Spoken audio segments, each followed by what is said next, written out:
नमस्कार साथियों, बंटी क्लासेस में आप सभी का स्वागत है। तो आज हम आपको बताएंगे कि एमपी डीएलएड सेकेंड ईयर के रिजल्ट की जो आपकी मार्कशीट है उस पे जो रीमार्क लिख के आ रहे हैं उनका क्या मतलब है।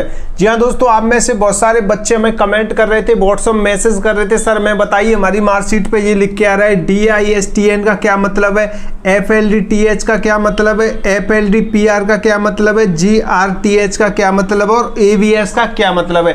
तो ये 5 रीमार्क आपको दिखाई दे रहे हैं। किसी बच्चे के पे ये DISTN लिख के आ रहा है तो किसी के पे FLDTH लिख के आ रहा है तो किसी के पे ये 5 रीमार्क में से किसी ना किसी मार्कशीट पे कुछ ना कुछ आपको देखने को जरूर मिल रहा होगा। चाहे आप प्रथम वर्ष वाले हो चाहे द्वितीय वर्ष वाले हो, दोनों ईयर्स की मार्कशीट पे ये लिख के आ रहा होगा। देखो, सेकेंड ईयर का रिजल्ट तो आपका घोषित हो गया है, जारी हो चुका है, लेकिन फर्स्ट ईयर का रिजल्ट अभी कुछ दिनों बाद आने वाला है। तो यही चीज़ें वो फर्स्ट ईयर वाली मार्कशीट पे भी देखने को मिलेंगी। तो आपको क्या करना है, इनके बारे में पहले जानकारी ले लेनी है कि इनका क्या मतलब है, आपको क्या करना चाहिए। अगर ये रीमार्क आपकी मार्कशीट पे दिखाई दे रहे हैं तो आपको आगे क्या करना है, वो सारी जानकारी आपको आज ही क्लास में मिलेगी। बस आप जितने ही बच्चे हैं जो पहली बार हमारे चैनल से जुड़े हैं वो चैनल को सब्सक्राइब जरूर कर देना और वीडियो को लाइक कर देना, कमेंट जरूर कर देना। जिन बच्चों ने हमारी नोट्स और हमारी क्लासेस पढ़ी है वो अब कमेंट जरूर कर देना, उनको नोट्स से कितना फ़ायदा हुआ था। और अपना नाम, अपने राज्य का नाम जरूर लिखें और परसेंटेज जरूर लिखें, ठीक है।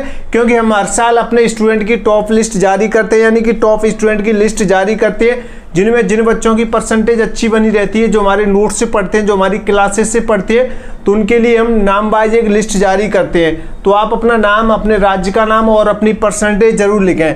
तो चलिए क्लास स्टार्ट करते हैं। बस क्लास को लाइक करें, चैनल को सब्सक्राइब कर देना और कमेंट कर देना, ठीक है। तो एमपी डीएलएड रिजल्ट 2026 आ चुका है। सेकेंड ईयर वालों का प्रथम वर्ष का कुछ दिन में आपको देखने को मिल जाएगा। तो हम यहाँ पे प्रथम वर्ष और द्वितीय वर्ष दोनों ईयर्स के स्टूडेंट की बात कर रहे हैं। तो रिजल्ट वाली जो मार्कशीट होती है, आपने अपना रिजल्ट जब देखा तो पास में ही जो रिजल्ट वाली मार्कशीट है, इस साइड अगर आप देखेंगे तो आपको रीमार्क वाले ऑप्शन में ये 5 चीज आपको दिखाई दे रही है। इन 5 में से कुछ ना कुछ आपको दिखाई दे रहा होगा। तो इन 5 का क्या मतलब होता है, अगर ये आपकी रिजल्ट वाली मार्कशीट पे दिखाई दे रहा है तो आगे आपको क्या प्रोसेस करना है, क्या करना है, तो उसी के बारे में आपको जानकारी दी जा रही है।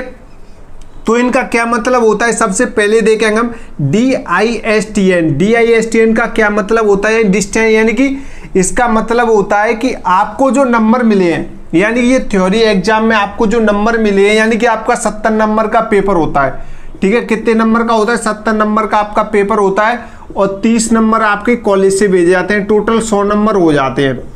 टोटल कितने हो जाते हैं, 100 नंबर हो जाते हैं। तो 100 नंबर में से 75% अधिक अगर आपको नंबर मिल रहे हैं, 75% अधिक आपको नंबर मिल रहे हैं, तो आपको ये डिस्टेंस दिखाई देगा, यानी कि DISTN दिखाई देगा रीमार्क में। यानी कि आपको इस सब्जेक्ट में 75 से अधिक नंबर मिले हैं, 75 से अधिक नंबर मिले हैं। तो ये जो डिस्टेंस का रीमार्क होता है ये बहुत ही अच्छा होता है। ये आपके अधिक मार्क को दर्शाता है, यानी कि अधिक अंक को दर्शाता है, यानी 75% से अधिक नंबर मिले आपको इस सब्जेक्ट में, ठीक है। क्लियर।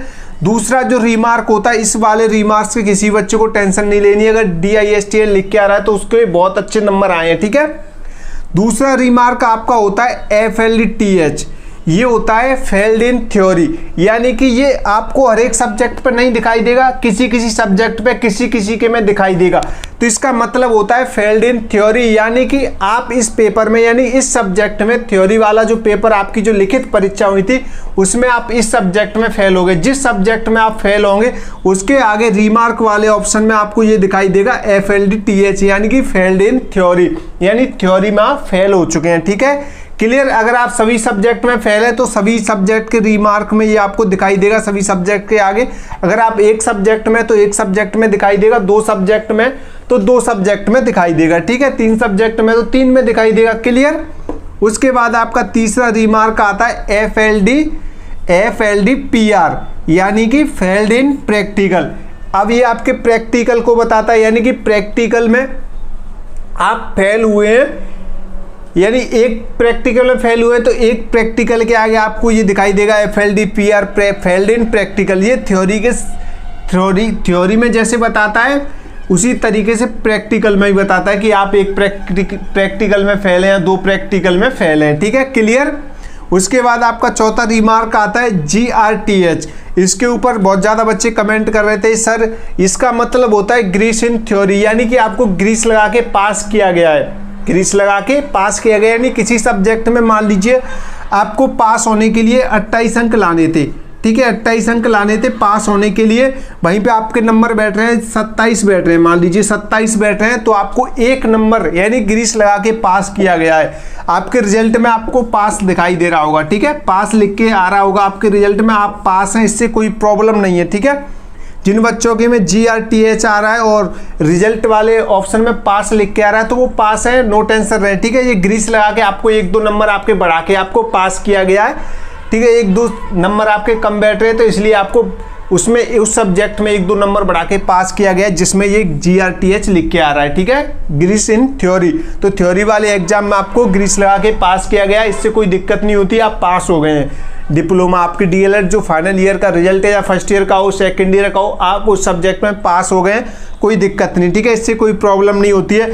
फिर बच्चे बोल रहे हैं सर हम रीचेकिंग या रीटोटलिंग करा सकते हैं क्या? तो मैं आपको बता दूं दोस्तों, MP बोर्ड जो MP DLED है वहाँ पर रीटोटलिंग काफ़ी बच्चे कराते हैं लेकिन उनका रिजल्ट नहीं आ पाता है, आज तक कोई रिजल्ट नहीं आया, उन्हें सेकंड चांस में ये एग्जाम देना पड़ता है। जो बच्चे फेल हो जाते हैं, FLDTH आता है थ्योरी में या FLDPR आता है फेल्ड इन प्रैक्टिकल में, तो वो बच्चे फेल हो जाते हैं। देखो ये जो थ्योरी वाले मार्क्स होते हैं प्रैक्टिकल वाले FLDTH वाले, इसमें क्या होता है, ये कब आता है, या तो आपके जो इंटरनल मार्क होते हैं यानी कॉलेज द्वारा जो नंबर भेजे जाते हैं उनमें फेल होते हैं तब आता है, या आप जो थ्योरी जो लिख के आए पेपर उसमें फेल होते हैं तब आता है, ठीक है। और उसके बाद जो लास्ट आपका आता है AVS यानी कि एब्सेंट, यानी कि आप एब्सेंट रहे, यानी किसी पेपर में आप एब्सेंट है, आप उस पेपर को देने नहीं गए किसी कारण से, तो उस पेपर में क्या लिख के आएगा, AVS लिख के आएगा, यानी एब्सेंट लिख के आएगा, या कॉलेज से जो नंबर भेजे जाते हैं उसमें एब्सेंट लिख के आएगा रीमार्क में, ठीक है। तो ये 5 तरह के रीमार्क होते हैं, आप इन्हें अच्छे से देख लें, इनका क्या मतलब है ये आपके सामने लिखा हुआ है। उम्मीद है आपको अच्छे से ये जानकारी समझ में आई होगी, ठीक है।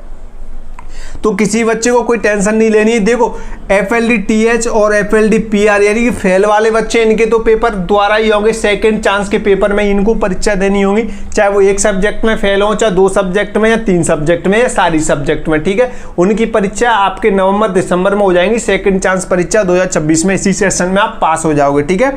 जिन बच्चों के रिजल्ट फेल दिखा रहा है उनकी यानी रिजल्ट में पास की जगह फेल लिख के आ रहा है, उनकी परीक्षा सेकंड चांस में वो दे पाएंगे, सेकंड चांस में बैठेंगे, ठीक है। तो सेकंड चांस परीक्षा आपकी नवंबर-दिसंबर में हो जाएंगी, तो आप पास हो सकते हैं। तैयारी अभी से करते हैं और आपको पता चल गया होगा आप किस कारण फेल हुए हैं, ठीक है। तो इस पर थोड़े अब की बार थोड़े अच्छे से मेहनत करें, तो आप नोट्स वगैरह भी ले सकते हैं। आपको नंबर स्क्रीन पे दिखाई दे रहा है, नीचे चल रहा है, शो हो रहा है नंबर 72 40 28 72 81। आप नोट्स भी ले सकते हैं, हमारे नोट्स पढ़कर आप अच्छी परसेंटेज बना सकते हैं। जो बच्चे इस बार फेल हुए हैं एक सब्जेक्ट में 2 सब्जेक्ट में, आप उन सब्जेक्ट के नोट्स लेकर आप अच्छी तैयारी कर सकते हैं ताकि आप इसी सेशन में अच्छे नंबरों से पास हो पाए, ठीक है। वैसे जिन बच्चों ने अच्छी परसेंटेज, जिन बच्चों ने हमारे नोट्स पढ़े थे उनकी तो अच्छी परसेंटेज बनी है, ज़्यादातर बच्चों की 90+ ही गई है परसेंटेज, क्योंकि ज़्यादातर जो क्वेश्चन आए थे वो हमारे नोट्स से ही आए थे। तो आप भी अपनी अच्छी तैयारी के लिए नोट्स वगैरह परचेस कर सकते हैं, ठीक है। थोड़े से पैसे में ही आपके नोट्स मिल जाएंगे, तो आप अच्छी तैयारी अभी से कर सकते हैं। और कोई जानकारी चाहिए तो आप हमें कमेंट कर सकते हैं। जिन बच्चों की अच्छी परसेंटेज, अच्छे नंबर आ रहे हैं नोट्स पढ़ के, तो वो जरूर कमेंट करें अपना नाम,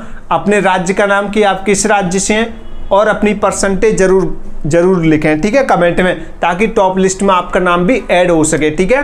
तो लाइक शेयर कमेंट जरूर कर देना। तो मिलते हैं नई क्लास में। जय हिंद जय भारत।